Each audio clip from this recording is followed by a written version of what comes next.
Hello दोस्तों, कैसे हैं आप सब। राम जी की पाठशाला में आपका बहुत बहुत स्वागत है। उम्मीद करता हूँ आप सब अच्छे होंगे और आपकी तैयारी भी बहुत ही बेहतर ढंग से चल रही होगी। जैसा आप सब जानते हैं, हम यूपीएससी के लिए मूल विधि को डिस्कस कर रहे हैं और इसी श्रेणी में आज आपके लिए एक और अधिनियम में लेकर आ गया हूँ जिसका नाम है घरेलू हिंसा अधिनियम यानी डोमेस्टिक वायलेंस एक्ट। बट इसका पूरा नाम यह नहीं है। आज इसके पूरे नाम के बारे में भी जानेंगे और इस अधिनियम से संबंधित जितने भी महत्वपूर्ण प्रावधान हैं जो आपको पता होने चाहिए, वो सभी प्रावधान आज मैं आपके साथ में डिस्कस करूंगा। तो बिना देरी किए शुरू करने से पहले अभी लाइक का बटन दबा दीजिए और चैनल को सब्सक्राइब कर दीजिए अगर नए हैं। और बिना देरी किए चलिए शुरू कर। एक बार आप इसका स्क्रीनशॉट ले लीजिए, फिर हम आगे समझना, सुनना, जानना शुरू करेंगे। देखिए, जैसा ऊपर लिखा हुआ है, इस अधिनियम का नाम है, सामान्यतः बोला जाता है इसको घरेलू हिंसा अधिनियम, डोमेस्टिक वायलेंस एक्ट। बट इसका नाम क्या है? घरेलू हिंसा से महिलाओं का संरक्षण अधिनियम। यानी कि घरेलू हिंसा से क्या करना है? महिला का संरक्षण करना है, उसके संदर्भ में अधिनियम है, एक्ट है। और ये कब का एक्ट है? ये 2005 का एक्ट है, 2005 का ये एक्ट है। 2005 का और कौन सा एक्ट है वो कमेंट सेक्शन में आप मेरे को करके बताएंगे। वो एक्ट मैंने पढ़ा भी दिया है। तो अब इसके बारे में कुछ चीज़ें जानना जरूरी है। देखो, जब भी कोई बिल, जब भी कोई विधेयक, अधिनियम बनता है, एक्ट बनता है, तो उसे दो तीन तरीके से बोला जाता है। आपको पता है कि कोई भी अधिनियम बनता है तो कैसे बनता है, कोई भी कानून बनता है कैसे बनता है? लोकसभा राज्यसभा से पास होने के बाद राष्ट्रपति के पास जाता है। राष्ट्रपति जब हस्ताक्षर कर देते हैं उसको, तो वह अब बिल एक्ट में चेंज हो जाता है, वह विधेयक अधिनियम में बदल जाता है। तो यहाँ पे बोला जाएगा कि राष्ट्रपति की स्वीकृति भी एक ही बात है, राष्ट्रपति की स्वीकृति भी एक ही बात है, बिल का पारित होना, पास हो जाना, ये भी एक ही बात है, और बिल का या विधेयक का अधिनियमित हो जाना, ये भी एक ही बात है। तीनों के एक ही मायने हैं।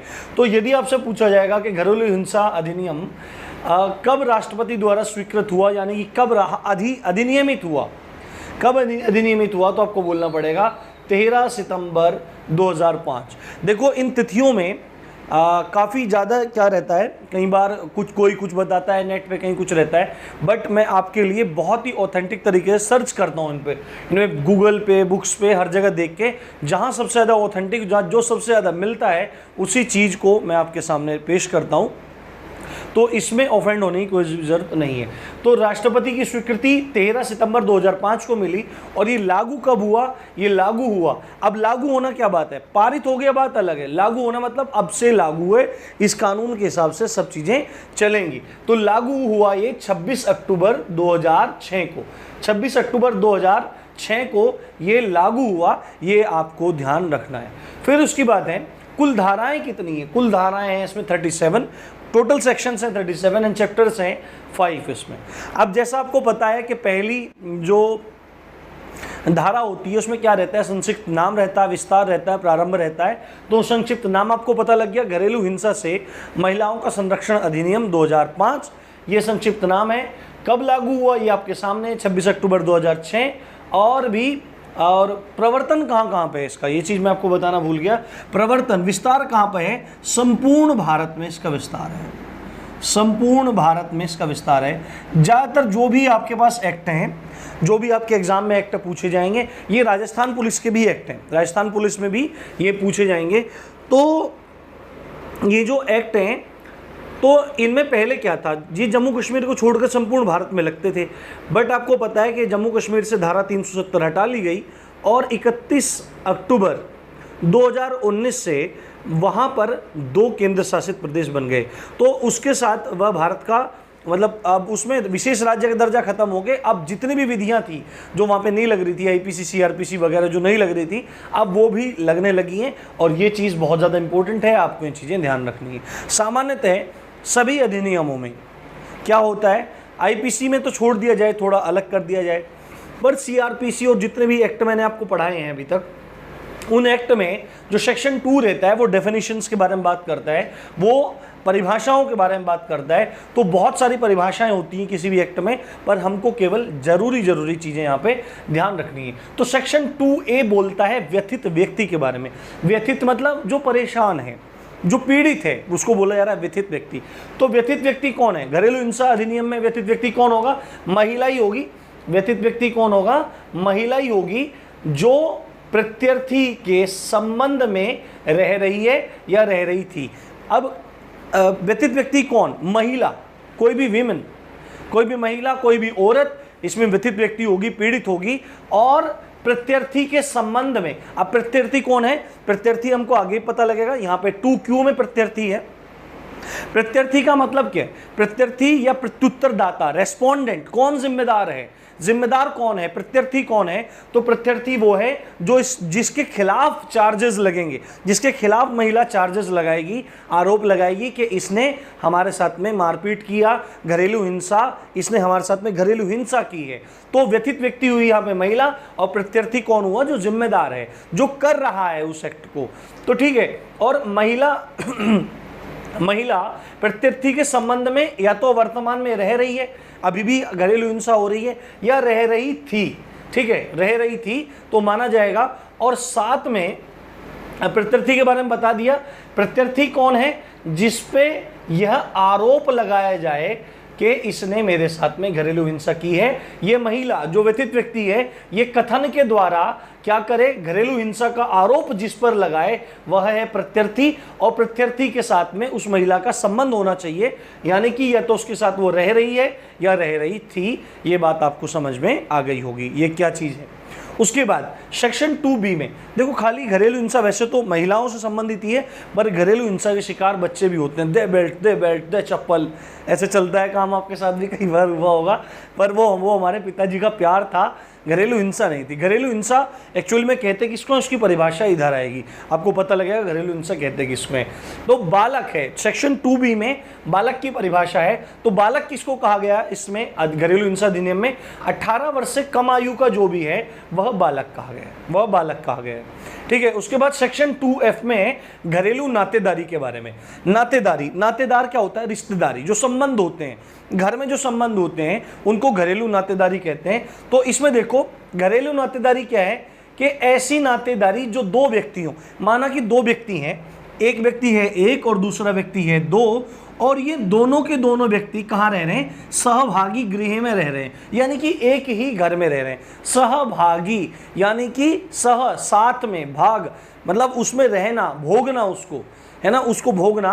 एक ही ग्रह में रह रहे हैं, एक भी गृह में रह रहे हैं, उसको कहते हैं सहभागी ग्रह। और ये नातेदारी कहाँ मानी जाएगी? या तो सहभागी ग्रह में रहते थे, नातेदारी मानी जाएगी। घरेलू नातेदारी क्या मानी जाएगी? कि दो व्यक्ति जब एक ही सहभागी गृह में रहते थे या रहते हैं, रह रहे हैं, रहते हैं, एक ही बात इसमें है। यहाँ टेंसेस का ज़्यादा टेंशन मत लेना आप लोग। तो घरेलू नातेदारी क्या है? दो व्यक्तियों के बीच में ऐसी नातेदारी जब वो एक ही घर में रह रहे थे या रह रहे हैं, तो उनके बीच में जो संबंध होगा उसको घरेलू नातेदारी कही जाएगी। और वो संबंध कैसा हो सकता है? वो रक्त संबंध भी हो सकता है, वो रक्त संबंध भी हो सकता है, भाई बहन भी हो सकते हैं। ठीक है, भाई बहन हो सकते हैं, ताऊ चाचा के हो सकते हैं, मतलब ब्लड रिलेशन आपको समझ में आता होगा, यानी कि एक ही वंश के लोग हैं। दूसरे कैसा संबंध हो सकता है? विवाह का संबंध हो सकता है, ब्याह शादी करके लाए दूसरे की बेटी को, तो उसके साथ विवाह का संबंध हो गया। अब रक्त संबंध भी नहीं है, विवाह संबंध भी नहीं है, तो कैसा? दत्तक संबंध है। दत्तक कहते हैं गोद लेने को, तो गोद लेके आए तो भी संबंध हो गया। तो दो व्यक्तियों के बीच में ऐसी नातेदारी, ऐसी नातेदारी को घरेलू नातेदारी कहते हैं, जबकि वो सहभागी गृह में रह रहे हैं, एक साथ वो रह रहे हैं, या तो रह रहे हैं या रहते थे, उसको घरेलू नातेदारी कहते हैं। और नातेदारी संबंध कितनी तरीके के हो सकते हैं? रक्त संबंध हो सकते हैं, विवाह संबंध हो सकते हैं, दत्तक संबंध हो सकते हैं। उसके बाद सेक्शन 2Q, सेक्शन 2Q बोलता है प्रत्यर्थी या प्रत्युत्तरदाता के बारे में। कौन होगा घरेलू ये इसमें घरेलू हिंसा के अधिनियम के सेक्शन 2Q में प्रत्यर्थी या प्रत्युत्तरदाता के बारे में बात हो रही है। और किसको कहते हैं प्रत्युत्तरदाता या प्रत्यर्थी? प्रत्यर्थी कौन है? जिस पर व्यथित व्यक्ति आरोप लगाएगा घरेलू हिंसा के, उसको कहते हैं प्रत्यर्थी। और ये कौन हो सकता है? इसके according to the domestic violence act ये केवल एक वयस्क पुरुष हो सकता है, एक जवान पुरुष हो सकता है, एक जवान आदमी हो सकता है। इसमें महिलाओं का जिक्र भी नहीं है। घरेलू हिंसा अधिनियम के अंतर्गत देखो, यहाँ पे किसी भी महिला का जिक्र नहीं है। अगर किसी महिला के साथ में मारपीट पुरुष कर रहा है तो मुकदमा दायर हो सकता है घरेलू हिंसा अधिनियम के अंतर्गत। बट अगर उसकी सास पीट रही है, उसका ससुर पीट रहा है, उसका देवर पीट रहा है, नंद पीट रही है, तो आपको याद होगा आईपीसी का सेक्शन 498 498 पति या पति के नातेदारों द्वारा मारपीट, है ना, उसके द्वारा परेशान किया जाना, तो मुकदमा 498 में दायर होगा। पति के खिलाफ भी 498 में दायर हो सकता है और पति के खिलाफ यहां भी दायर हो सकता है। और यहां पर वयस्क पुरुष में कौन आ जाएगा? वयस्क पुरुष में कोई भी आ सकता है, उसका ससुर भी आ सकता है, देवर भी आ सकता है। यहां पर पति की ही स्पेशली बात नहीं कही गई है, पर यहां पर जो प्रत्युत्तरदाता है वो कौन है? वो पुरुष ही है। यहां पर प्रत्युत्तरदाता कौन है? पुरुष है। यहां पर महिला का जिक्र नहीं है। महिला का जिक्र आएगा तो 498 ए आ जाएगी आईपीसी। तो वयस्क पुरुष होगा जो व्यथित व्यक्ति की नातेदारी में होगा, वो जो उसके संबंध में होगा। संबंध कौन सा? रक्त संबंध, विवाह संबंध, दत्तक संबंध। तो उसको क्या कहेंगे? प्रत्युत्तरदाता है, प्रत्यर्थी कहेंगे। अब समझ लेते हैं घरेलू घटना रिपोर्ट के बारे में। अब एक घरेलू घटना रिपोर्ट है, आपको नॉर्मल सेक्शन ज़्यादा याद नहीं करने, सेक्शन आपको याद करना है आईपीसी के और सीआरपीसी के। आप में से पूछते रहते हैं काफ़ी लोग कि सर इतने सारे सेक्शन कैसे याद होंगे? तो आप सारे के सारे सेक्शन याद मत कीजिए, आप ऐसे कर लीजिए। अगर आप कर सकते हैं तो अच्छी बात है, देखो कर लोगे तो अच्छा ही रहेगा, क्योंकि जितना ज्ञानवान व्यक्ति होता है उसकी उतनी ही पहुंच होती है, उतना ही उसको पूजा जाता है समाज में, और उतना ही आपके डिपार्टमेंट में आपकी इज्जत होने वाली है। बट अगर नहीं भी हो रहा है, ज़्यादा दिक्कत हो रही है, तो आईपीसी सीआरपीसी के सेक्शंस को याद करना मस्त है। बट यहाँ पे आप फैक्ट्स को याद कर लीजिए, फैक्ट को पढ़ लीजिए। तो घरेलू घटना रिपोर्ट क्या है? वह रिपोर्ट घरेलू घटना रिपोर्ट क्या है? वह रिपोर्ट है जो व्यथित व्यक्ति के परिवाद पर प्राप्त हुई है। परिवाद किसको कहते हैं? परिवाद किसको कहते हैं? कंप्लेन करने को परिवाद कहते हैं। तो व्यथित व्यक्ति कौन हो सकता है? सेक्शन 2A महिला हो सकती है, यानी कि पीड़ित व्यक्ति के परिवाद पर जो रिपोर्ट प्राप्त हुई है उसको घरेलू घटना रिपोर्ट कहा जाता है। उसके बाद द मोस्ट इंपोर्टेंट सेक्शन 3 घरेलू हिंसा की परिभाषा। घरेलू हिंसा की क्या परिभाषा है? क्या परिभाषा है घरेलू हिंसा की? किसको कहेंगे घरेलू हिंसा? ये सेक्शन 3 में बताया गया है, और इसमें कहा गया है कि प्रत्यर्थी या प्रत्युत्तरदाता, समझ में आ रहा होगा? प्रत्यर्थी या प्रत्युत्तरदाता कौन है? व्यथित व्यक्ति के नातेदारी में जो वयस्क पुरुष है वही प्रत्यर्थी या प्रत्युत्तरदाता हो सकता है, और जिसके खिलाफ व्यथित व्यक्ति चार्जेस लगाएगा घरेलू हिंसा के, उसको प्रत्युत्तरदाता कहेंगे, उसको प्रत्यर्थी कहेंगे, रेस्पोंडेंट कहेंगे। तो प्रत्यर्थी का ऐसा कार्य जिससे व्यथित व्यक्ति निम्नलिखित दुर्व्यवहार एवं जिससे व्यथित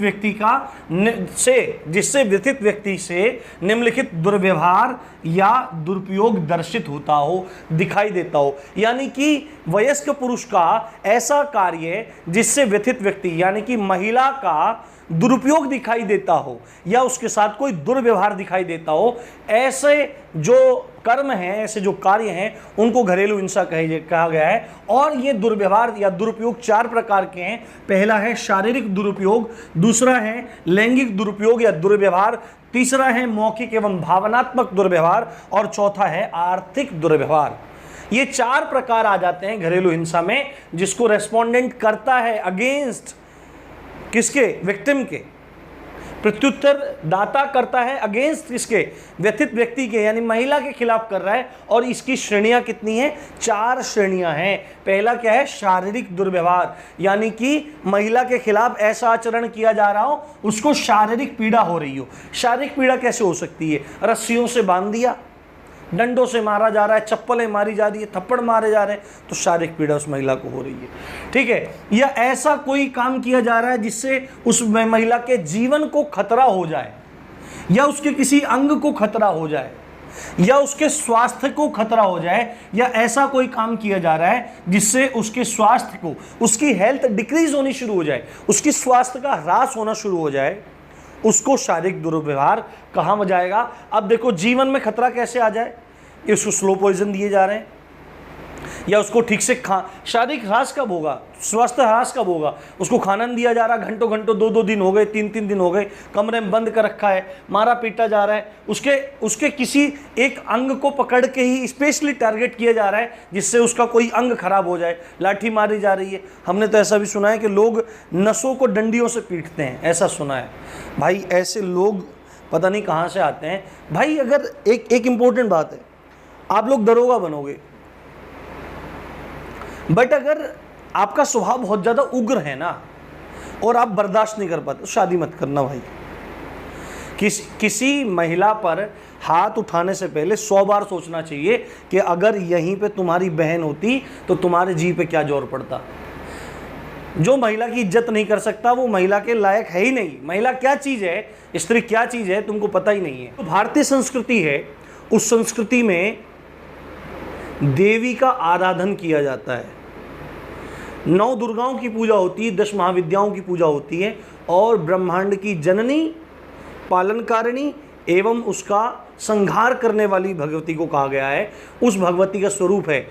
अगर पुरुष क्या मतलब स्त्री के सामने कहीं भी टिकता नहीं है। पुरुष सृष्टि करने वाली, ये बच्चे कहाँ से जन्म लेते हैं? पुरुष के दिमाग से या पेट से? स्त्री के पेट से जन्म लेते हैं। महापुरुष, विद्वान, ज्ञानी, योद्धा, शूरवीर सब स्त्री के पेट से जन्म लेते हैं। स्त्री का सदा सम्मान करना चाहिए। अगर नहीं कर सकते तो विवाह मत करो, फक्कड़ बनो, बाबा जी हम बनाएंगे, आ जाओ तुम्हें, हम भर्ती करवाएंगे तुम्हें बाबाओं के संग में। पर अगर नहीं लाया हो तो मत करना शादी, और का लाओ तो सम्मान करो। तो आपने एक चीज़ सुनी होगी, यत्र नार्यस्तु पूज्यन्ते रमन्ते तत्र देवता। जहाँ नारियों का सम्मान होता है वहाँ पर देवता वास करते हैं, और जहाँ पर देवता वास करते हैं वहाँ पर सुख, समृद्धि, स्वास्थ्य, गौरव, यश, कीर्ति, उन्नति, ये सब वहाँ पर रहती हैं और नित्य कल्याण उन लोगों का होता है। जहाँ पर रोते हुए कोई रोटी बनाती है महिला, तो उस रोती हुई महिला के हाथ की रोटी खाने सबको रोना पड़ता है। तो ऐसा काम कभी नहीं करना चाहिए। अगर नहीं लायक हो तो शादी मत करो, ठीक है, और सम्मान करो स्त्रियों का। पर इसकी एवज में एक चीज़ स्त्रियों के लिए मैं बात कह देना चाहता हूँ, स्त्रियाँ भी अपनी मर्यादाओं का ध्यान रखें, समाज में बढ़ चढ़ कर हिस्सा लें, कामयाब हों, अच्छे से काम करें, पर अपनी सीमाओं का अतिक्रमण स्त्रियां भी ना करें, क्योंकि कई बार इन कानूनों का उल्लंघन, इनका दुरुपयोग करते दिखाई देती हैं महिलाएं। तो ऐसा काम वो भी ना करें। तो यहाँ पर स्वास्थ्य ह्रास हो रहा है, तो ऐसा कुछ भी काम हो रहा है तो शारीरिक दुर्व्यवहार उसके साथ में हो रहा है। उसके बाद है लैंगिक दुर्व्यवहार। लैंगिक दुर्व्यवहार आपको पता हुआ है, यहाँ पे मतलब क्या है, महिलाओं के स्वाभिमान को कलंकित करना, यानी कि उससे इस तरह का व्यवहार किया जा रहा है कि जिससे उसके आत्मसम्मान को, लैंगिक दुर्व्यवहार यानी कि जब उसके साथ में फिजिकल कांटेक्ट हो रहे हैं, जब फिजिकल रिलेशनशिप उसके साथ में बनाई जा रही है, तो एक नेचुरल तरीके से जो चीज़ें होनी चाहिए वो नेचुरल तरीके से चीज़ें नहीं हो रही हैं, वो उल्टे सीधे तरीके से हो रही हैं। उसको जानबूझ के दुर्व्यवहार किया जा रहा है, उल्टे सीधे काम उससे कराए जा रहे हैं या किए जा रहे हैं उसके प्रति, तो उसको लैंगिक दुर्व्यवहार कहा जाएगा। ये भी घरेलू हिंसा का एक पार्ट है। ये तो उससे महिला के आत्मसम्मान को क्या होगा, चोट पहुंचेगी, कलंकित हो जाएगी वो। तीसरा है मौखिक एवं भावनात्मक दुर्व्यवहार। मौखिक यानी कि बोल के दुर्व्यवहार करना, उसकी भावनाओं को ठेस पहुंचाना, ये भी एक दुर्व्यवहार में आता है घरेलू हिंसा में। यानी कि उसको अपमानित करना।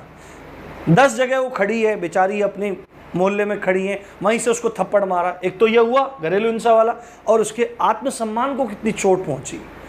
जाहिल लोग महिलाओं के प्रति ऐसा व्यवहार करते हैं, उनको सजग होने की आवश्यकता है। और जितने लोग तुम दरोगा बनोगे, इस बात को ध्यान रखना, राम जी की पाठशाला बिना स्वार्थ के आप लोगों को पढ़ा नहीं रहा है। स्वार्थी है राम जी की पाठशाला। किस चीज़ के लिए? लोक कल्याण के लिए। कल को दरोगा बनेंगे, 5-5, 10-10 लाख रुपए में बिक मत जाना।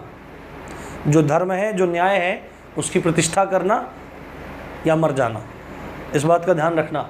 अगर अन्याय है तो उसका जवाब देना। फिल्मों में सिंघम को देखते हो, मुझे रियल सिंघम बनाने हैं। चलिए, अपमानित करना जब फेरे लेते हैं, बड़े प्रसन्न होकर फेरे लेते हैं, और वहाँ पे महिला वचन भरवाती है कि जब मेरे अपनी सहेलियों के बीच में खड़ी होंगी, बैठी होंगी, तो वहाँ पर मुझे आप कुछ भी बुरा भला नहीं कहेंगे, और वहाँ पर ब्याह के चक्कर में खुशी खुशी में कह देता है हाँ जी मैं ऐसा नहीं करूँगा, और बाद में उसकी सहेलियों के बीच में उसको धमकाता है, जबकि अगर वही महिला उसके दोस्तों के बीच में जाकर कुछ बोल दे तो तूने मेरी बेइज्जती कर दी, मेरी मूंछ कटा दी, मेरी नाक कटा दी, मेरी मूंछ नीची कर दी। तो इस मिथ्याभिमान से पुरुष वर्ग को बचना चाहिए। तो अपमानित करता है, नाम चिढ़ाता है, कुछ भी नाम चिढ़ाने लगता है उसका उपहास करने लगता है, मजाक उड़ाने लगता है उसका, या उसको भद्दी भद्दी गालियां देने लगता है, भद्दी भद्दी गालियां, गंदी गंदी गालियां, पता नहीं न जाने क्या क्या गालियां देने लगता है। तो ये भी मौखिक एवं भावनात्मक दुर्व्यवहार है। और साथ में यदि उसको बच्चा नहीं हो रहा है किसी कारण से, आज का समय ऐसा आ गया साहब, ऐसा समय आ गया कि स्त्रियों के साथ साथ में स्त्रियों से अधिक पुरुषों में समस्याएं होने लगी हैं। सेक्सुअल स्पर्म काउंट ठीक नहीं है, फिजिकल ठीक नहीं है, और बच्चे होते नहीं है। फिर महिलाएं ठीक हैं, बच्चे होते नहीं है, फिर भी ताना किसको, ये बांझ है, ये बांझ है, ये बांझ है, ऐसी चीज़ें चलती रहती हैं। तो इन चीज़ों पर इसको कहते हैं मॉडर्न सोच। छोटे कपड़े पहन के घूमना मॉडर्न सोच नहीं होता है भाई। वस्त्रों को लज्जा के लिए पहना जाता है। वस्त्र शरीर की लज्जा को बचाने, हमको जो शर्म आती है उसकी रक्षणार्थ पहना जाता है वस्त्रों को। छोटे कपड़े पहनना, बालों को टेढ़े मेढ़े करके स्पाइक्स की तरह खड़े कर लेना, ये मॉडर्न नहीं है। सोच एवं विचारों से आदमी आधुनिक होता है। और मैं आपको एक बात बताऊं, भारतीय संस्कृति के प्राचीन पुरातन जितने विचारक हैं उनसे ज़्यादा तो मॉडर्न कहीं भी नहीं टिकते हैं। क्या उनकी मर्यादा हैं, क्या उनके उत्कर्ष हैं, क्या उनके उद्देश्य हैं और क्या उनकी जीवन जीने की शैली है, एक बार आप जान जाएंगे तो आप भारतीय संस्कृति को सलाम ठोकेंगे। ये बात मैं आपको गर्व के साथ कहता हूँ। तो किसी भी स्त्री का बांझ कह करके अपमान नहीं करना चाहिए। अगर कुछ बात है तो इलाज कराना चाहिए, सब चीज़ संभव हो जाए। चौथा, आर्थिक दुर्व्यवहार। स्त्री के साथ में आर्थिक दुर्व्यवहार हो रहा है, यानी कि उस महिला के वित्तीय स्रोतों को रोक देना, या तो सभी स्रोतों को रोक देना, ना तो उससे कपड़ा पहन, ना तो उसको साड़ी के लिए पैसे देना, ना उसको अपने घर जाने के लिए पैसे देना। उसके भाई के बच्चे आए हैं, वो कह रहे हैं बुआ जी के पास जाएंगे, बुआ जी के पास जाएंगे, और उसको पैसे नहीं दे रहा। और बुआ जी हमको ये दिला दो, बुआ जी हमको ये दिला दो। तो बुआ का दिल कैसा होता है, माता के जैसा दिल होता है बुआ का। तो उसको भी क्या हो रहा है, उसको दिलाया नहीं जा रहा है, उसको पैसे नहीं दे रहा है उसका हस्बैंड, उसके साथ दुर्व्यवहार हो रहा है, उसके वित्तीय स्रोतों को रोक दिया है। तो उसके वित्तीय स्रोतों को रोक देना, जिनकी वह अधिकारिणी थी, उन अधिकारों का भी अतिक्रमण करके उसके वित्तीय स्रोतों को वंचित कर देना, ये भी एक क्या है, एक घरेलू हिंसा है। तो घरेलू हिंसा किसको कहते हैं, शारीरिक दुर्व्यवहार, लैंगिक दुर्व्यवहार, मौखिक एवं भावनात्मक दुर्व्यवहार और आर्थिक दुर्व्यवहार को क्या कहा जाता है, घरेलू हिंसा कहा जाता है। अब इससे आगे एक पार्ट और आएगा, उसमें हम सारी की सारी प्रोसीडिंग्स समझेंगे। उम्मीद करता हूँ लेक्चर पसंद आया होगा। शेयर करिए अपने दोस्तों के साथ में। इसी अच्छी बात के साथ आप देख रहे थे राम जी की पाठशाला। मैं हूँ राम भारद्वाज। जय हिंद, जय भारत।